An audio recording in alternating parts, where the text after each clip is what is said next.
As the NCAA season is coming to a close, there's one player that Montreal is now eligible to sign the rest of the way. We'll be talking about that, some other Habs prospects, and a lot more on this edition of Habs Digest.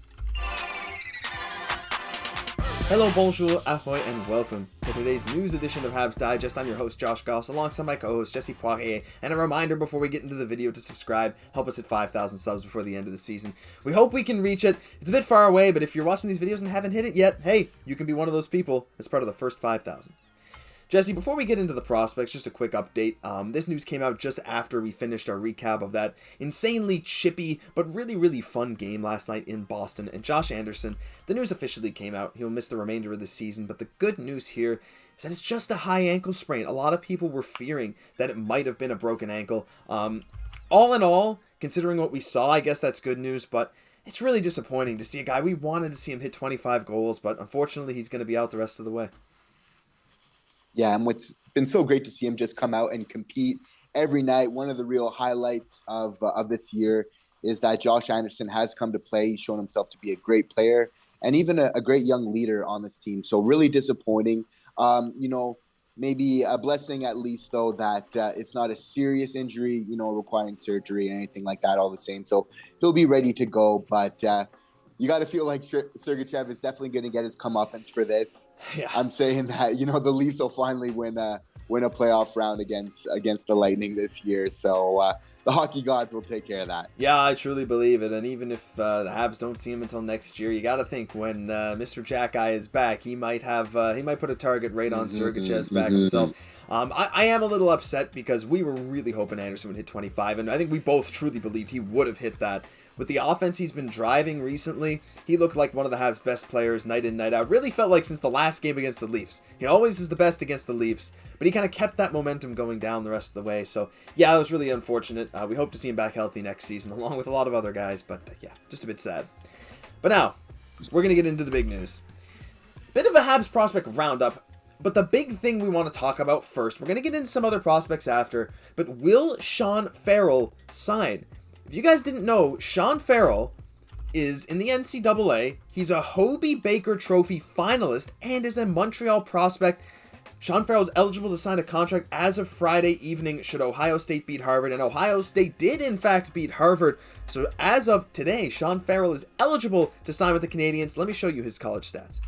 Jesse, look at those stats there. 33 games, 20 goals, 32 assists for 52 points. There's a reason, and he's a plus 24 too. There's a reason he's a Hobey Baker finalist alongside Leighton Hutson, who we'll talk a bit about later. What do you see in Sean Farrell, and do you think he can contribute right away this season in the last few games for Montreal? In Sean Farrell, I see skills that can definitely translate really well to the NHL. Because what we've learned is that the Hobey Baker, and even being in the running for that, winning that award with Cole Caufield, it's a really great litmus test. It's not a guarantee saying that you're going to have an amazing NHL career. But if we look at the history of those that have won that award, we see that it does project very nicely to have a great NHL future. So it's a really great sign. I'm really looking forward to him because I also find that his style of play, Josh, it just fits really well with the Montreal Canadiens. He likes to have the puck on his stick, play off the rush, has really great vision, So I see him really complementing. I'm not playing on a line with Nick Suzuki, but just having those two really good playmakers on our first two lines. Because, yes, I absolutely do believe that Sean Farrell is a highly skilled player and that we should have him on our second line. And I'd be really interested to see him with Kirby Dach as a center. Because we see that Kirby, he has a great shot, but I think he could really be complemented nicely by a playmaker in Sean Farrell. I think that'd be cool because Kirby has a great finishing touch, would have hit 20 goals this year if he was not injured, but he's also a great playmaker in his own right. And Sean Farrell, while definitely scouted as more of a playmaking winger, he put up 20 goals in the NCAA this year, which is no easy feat. Like, it's no small feat. This guy, while he is undersized, we'll bring up his stats again, 5'9", 21 years old, 175 pounds, so he's not the biggest guy on the ice. But like you said, Jesse, his vision, his skating, his ability to play off the rush fits perfectly into San Luis' system. And as you've said many times, Montreal is at their best when they play fast, when they play fluidly with each other. And Sean Farrell really feels like he'll fit into that mold. And Kirby Dach and Mike Matheson have been the guys that have fit the best, especially as of recently, into that style. So if Farrell can come over and impress this year, it'll be very interesting. Because Jesse, like, how many prospects have we been so hyped up about, right? Sean Farrell, Lane Hutson, but especially other forwards. Like, we have guys like Owen Beck, Philip Mashar, just so many guys that will eventually need to fit, potentially, somewhere in the Habs system. But the roster spots are running out, especially with all the guys coming back next year. Do you foresee a problem, maybe, if the Habs sign Sean Farrell to, like, make room for all the potential prospects coming? Or do you think maybe a future trade might be in the works?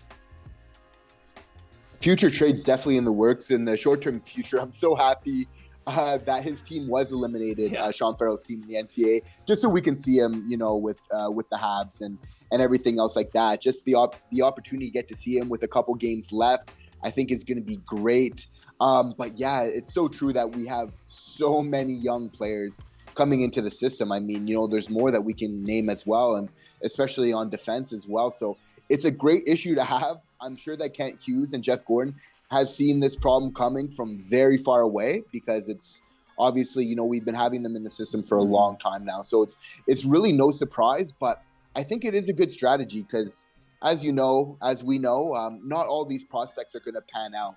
So you definitely want to have that quality, but you want to have that quantity as well, because, we do definitely have some skilled guys that project to be skilled, but only a few of them are going to be those skilled players in the NHL, which is what we really need the most right now. So I think it's right that a great idea that, like you said, Josh, that maybe packaging a little bit more of that quantity to get a little bit more of that quality for those elite roles that we're looking for would maybe be an interesting path to take. Yeah, Montreal has a really good farm system, especially for forwards. I mentioned Beck, Mashar, Sean Farrell. We still have Joshua Waugh, Riley Kidney, who are both absolutely decimating the QMJHL right now. So a lot of interesting prospects for Montreal. The next one I wanted to get into, I guess we might as well get into the goalie prospect, part of Ohio State that went up against Harvard, and that's Jakub Dobeš. Jakub Dobeš from Ostrava, Czech Republic, 21-year-old goalie, 6'5", 197, but this guy's been putting up some pretty good numbers for Ohio State. Last year, .934 save percentage with a .226 GAA. This year, .233 GAA, .918 save percentage, a little lower. We do know that college success as a goalie doesn't always translate to the NHL. I mean, we saw Cayden Primo, who was a very, very good college goalie, still hasn't quite put it together. Might have the tools, but maybe a quick touch on Jakub Dobeš. Do you think he can eventually make it into the Habs system, or do you think you might need to see a bit more from him? Because for me, I think we need to see him take a step up to maybe the AHL level or something before I can make a definitive decision. Definitely, but he's doing all the right things in the meantime. I mean, he's still a very big guy at 6'5". So, definitely going to have to just watch his development and be patient with it. But I mean, he's doing everything right on his end. And he's probably the Habs goalie prospect, along with Cayden Primo, that, I would almost say that Jakub Dobeš, he's almost overtaking Primo as that top goalie prospect right now for the Habs outside of the organization. Yeah, I mean, I think you're right. I think Dobeš seems to have a bit more, well, maybe not more upside, but at this point, Primo, it just feels like the guy is an awesome guy. He stepped in so many times, but might just be a career AHLer. But hey, some goalies don't peak until their late 20s anyway, even early 30s. So still some time left on both of these guys. Plenty of time to look. Let's get into some other guys. A quick one here. Lane Hutson, of course, one of the Hobey Baker finalists. So was Sean Farrell. I'd suggest go looking at this on Twitter. Head to Boston University Men's Hockey Twitter at Terrier Hockey. Go watch this cool video. They're doing a whole campaign for Lane Hutson for the Hobey Baker, as a lot of people are. Lane Hutson's catching the hearts of not only Habs fans, but college fans and just hockey fans worldwide with his performances recently. And the other one that I wanted to mention today too, for the Rocket de Laval, premier match ce soir pour Jayden Struble. Struble, another college prospect for the Habs, I believe played at Northeastern. Physical defenseman, great shutdown guy in transition. Jesse, I'm really excited to watch Struble play in Laval. I mean, if Montreal had any more injuries, maybe he'd be up there, but there's just so many defensemen and a logjam. What do you think Jayden Struble will be able to do at the Laval level? I think he'll be able to assert himself physically while still being a very mobile defenseman. How I like to think of Jayden Struble is like Edmundson in the physicality department. But, a much better skater, which I think just suits the Montreal Canadiens and, a little bit more of the modern style of hockey in such a great way. I also think that he's just such a great acquisition signing for this organization because he suits the other type of defensemen that are going to come into the system at the same time as him. we're looking at Lane Hutson, a very offensive type of defenseman. You're going to want a really defensive defenseman, in Struble to kind of pair with this.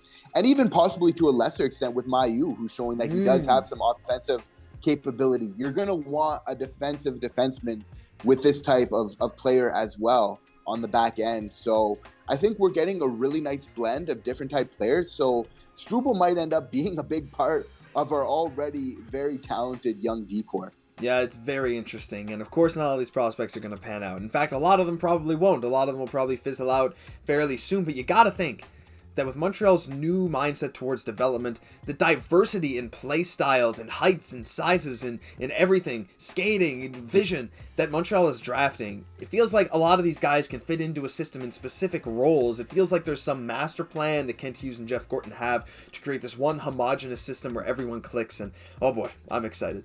But that'll do it for this news edition of Habs Digest. If you enjoyed, leave a like, comment, subscribe to the channel. Help us hit 5,000 subs, hopefully before the off season. And if you guys could hit that button, we'd really appreciate it. I'm Josh Gosse for my co-host, Jesse Poirier. We'll catch you in the next one.